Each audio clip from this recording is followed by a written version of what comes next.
Welcome to CSK Darbar. இன்றைக்கி நம்ம என்ன டாபிக் டிஸ்கஸ் பண்ண போகிறோன்னாக்க, ஏன் பிருத்திவிராஜ் அவர்களுக்கு ஆடு ஜீவிதம் படத்துக்கு நேஷ்னல் அவார்ட் கிடைக்கலங்கிறத பற்றி தான். இதை பற்றி நேற்று சேனலில் ஆக்ட்ரஸ் ஊர்வசி அவர்களும் டிஸ்கஸ் பண்ணியிருக்காங்க. ஸோ 2023 வந்த ஒரு மிகச்சிறந்த படம் வந்து ஆடு ஜீவிதம். நிறையா பேர் தமிழ்நாட்டில், கேரளாலேருந்து, சவுத் இந்தியாவிலேருந்து எல்லாருமே நிறையா பேர் மிடில் ஈஸ்டில் வேலைக்கு போய் நிறையா பேர் படுற ஸ்ட்ரகிளை தான் அந்த படம் வந்து காமிச்சது. அது வந்து பிருத்திவிராஜ் அவர்கள் வந்து உயிரை கொடுத்து நடிச்சிருந்தார். அப்படியே அந்த படத்தோட கேரக்டர்லாம் அப்படியே ஐக்கியமாகி வாழ்ந்திருக்காருன்னே சொல்லலாம்.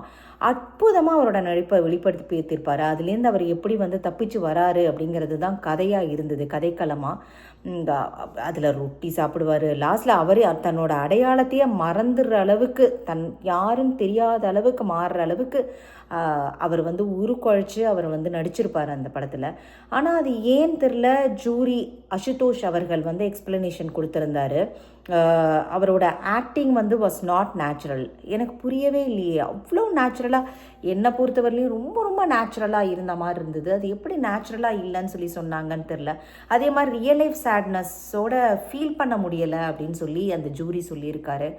ஆக்சுவலாக இது வந்து நிறைய இடத்துல நம்ம கேள்விப்பட்டிருக்கோம் இல்லை. ஈவன் தமிழ்நாட்டில் கூட மிடில் ஈஸ்டில் வேலைக்கு போனோம். ஆனால் வந்து அங்கே வந்து நான் எல்லா இதையும் சொல்லலை, ஒரு சில இடத்துல நம்ம அந்த கம்ப்ளைண்ட் கேள்விப்பட்டிருக்கோம்ல, அதைத்தானே அவங்க எடுத்தாங்க. அது எப்படி வந்து அவங்க வந்து ரியலாக இல்லைன்னு சொன்னாங்கங்கிறது எனக்கு புரியலை. எனக்கு அது ரொம்ப வருத்தமாக இருந்தது. அப்புறம் இன்னொன்று வந்து அந்த சாங்குக்கும் கிடைக்கல.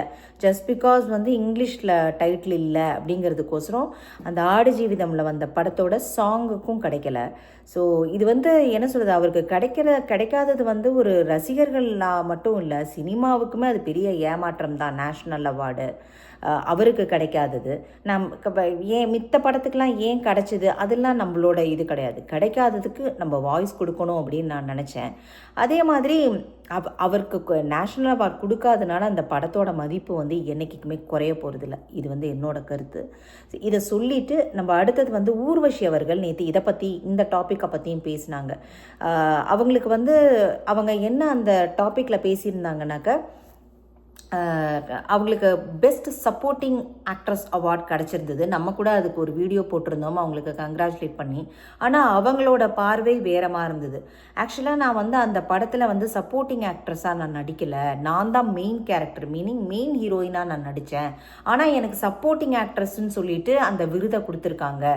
அப்படின்னா நான் சப்போர்ட்டிங் ஆக்ட்ரஸாக நடித்தா எனக்கு அந்த விருது கிடைக்காதா அப்படின்னு நியாயமான கேள்வி தானே. அவங்க வந்து 2 கேரக்டர் தான் அந்த உள்ளொழுக்கு படத்தில் மெயினாக நடிச்சிருப்பாங்க. ஒன்று பார்வதி, இன்னொன்று வந்து ஊர்வசி அவர்கள். 2 பேருமே ஆனால் வந்து பார்த்திங்கன்னா போட்டி போட்டு நடிச்சிருப்பாங்க. 2 பேருமே ஹீரோயின் சப்ஜெக்டில் தான் நடிச்சிருப்பாங்க. ஸோ அவங்களுக்கு வந்து பெஸ்ட் சப்போர்ட்டிங் ஆக்ட்ரஸ்ன்னு கொடுத்துருக்காங்க. அவங்க சொல்கிறது என்னென்னா, நான் அதில் ஹீரோயின், என்னை வந்து சப்போர்ட்டிங் ஆக்ட்ரஸ்ன்னு சொல்லி எனக்கு விருது கொடுத்துருக்கீங்க அப்படின்னு சொல்லிட்டு அது ஒன்று சொல்லியிருந்தாங்க.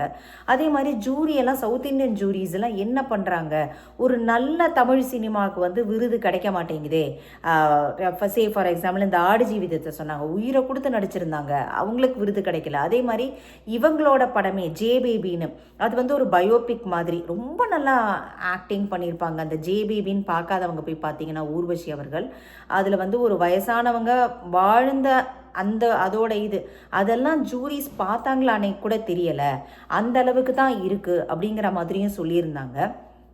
அவங்க பார்த்திங்கன்னா அப்பத்தா இது மாதிரி விதவிதமான கேரக்டர்ஸ்லாம் நடிச்சிருக்காங்க.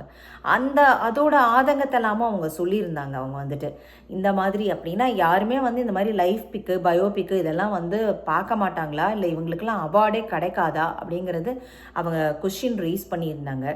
இதை தவிர அவங்க இன்னொரு டாப்பிக்கும் பேசியிருந்தாங்க. தமிழ் சினிமாவில் மட்டுமில்லை, நிறைய வயலன்ஸ், இப்போ வந்து சினிமானாலே நிறையா வயலன்ஸ் ஜாஸ்தி ஆகிடுச்சு, குழந்தைங்கனாலலாம் அதனால் பார்க்க முடியலை அப்படிங்கிற ஒரு கன்சர்னையும் அவங்க சொல்லியிருந்தாங்க. அதையும் நம்ம அவங்க மூத்த நடிகைங்கிறதுனால அவங்களோட இதையும் நம்ம எடுத்துக்கணும்.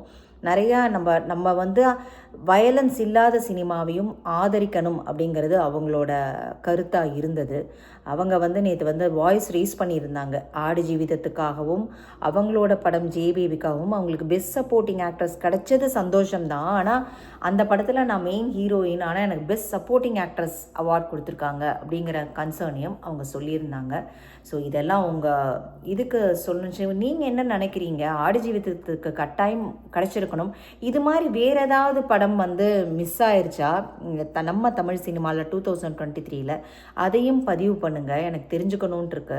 ஸோ கட்டாயம் எல்லா படத்தையும் கரெக்டாக பார்த்து ஜூரி அவங்க வந்து கொடுத்துருக்கணும். கட்டாயம் ஆடு ஜீவிதத்துக்கு கிடச்சிருக்கணுங்கிறது என்னோட கருத்து. தேங்க்ஸ் ஃபார் வாட்சிங்.